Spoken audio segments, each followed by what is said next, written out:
कर्डिले हे खरं म्हणजे एक चांगले पैलवानच होते आणि माझ्याबरोबर ते विधान सभेत आणि विशेषतः मंत्रिमंडळात सुद्धा होते, राज्यमंत्री. त्यामुळे त्यांचं हे निधन जे आहे हे अतिशय अपेक्षित अनपेक्षित आहे आणि कोणी विश्वास सुद्धा ठेवणार नाही. आता नेत्याच्या मनात काय असतं आपल्याला काय सांगता येत नाही. मी त्यांना माझ्यातर्फे पक्षातर्फे आदरांजली अर्पण करतो आणि ईश्वर त्यांच्या आत्म्यात शांती देव प्रार्थना.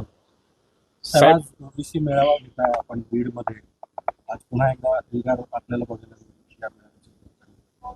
हो, आता ज्या काही घटना ज्या आहेत मागच्या सप्टेंबर सुरुवातीपासून झालेल्या आहेत आणि त्यामुळे संपूर्ण ओबीसीची भावना झालेली आहे राज्यामध्ये की ओबीसीचं आरक्षण संपुष्टात येत आहे आणि त्यामुळे जवळपास 14-15 जणांनी चिठ्ठ्या लिहून काही लोकांनी त्यांच्या मोबाईलवर मेसेज पाठवून आत्महत्या केली.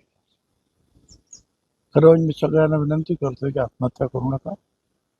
आपण कोर्टातही लढतो आहोत, आपण रस्त्यावर सुद्धा आपली ताकद दाखवून निश्चितपणे जे आहे आपल्या या आरक्षणाला धक्का लागणार नाही याच्यासाठी शेवटपर्यंत आम्ही प्रयत्नांची पराकाष्ठा करणार आहोत आणि त्याचाच एक भाग म्हणून आज बीडमध्ये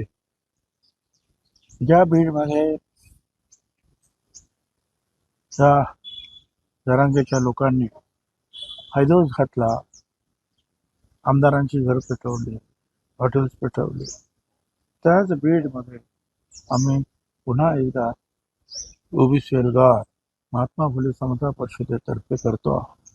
माझी खात्री आहे तिथे लक्षावधी लोक आज आमचे कार्यकर्ते एकवसणार आहेत. साहेब, धनंजय मुंडे असतील किंवा आणखी कोण कोण नेते इथे उपस्थित राहणार?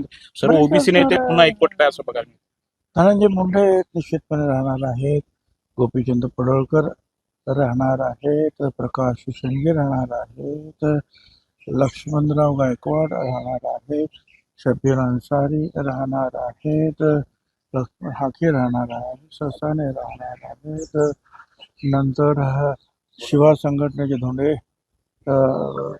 राहणार आहेत, आणखीन अशा अनेक वेगळ्या संघटना, कुणबी सेनेचे प्रमुख येणार आहेत, आगरी सेनेचे प्रमुख येणार आहेत आणि संपूर्ण सगळ्या वेगवेगळ्या समाजाचे जे आहेत 374 जाती आहेत, अशा अनेक समाजाचे जे आहेत प्रतिनिधी आहेत, नेते आहेत, आज आपल्याला एकत्रित पाहायला मिळतील. आजच्या या सभेला मराठा बांधवांनी विरोध केलेला आहे, अनेकांना नोटीस देखील बजावण्यात आलेली आहेत. आज ते आंदोलन देखील बीडमध्ये करणार आहेत. जरांगेंचे समर्थक आहेत सर्व. भुजबळांना बीडमध्ये पाय ठेवू देणार नाही, ठरवलं तर महाराष्ट्रात कुठेही पाय ठेवू देणार नाही, अशा पद्धतीची भाषा वापरली. ह्या लोकांना अजून छगन भुजबळांचा इतिहास माहिती नाही.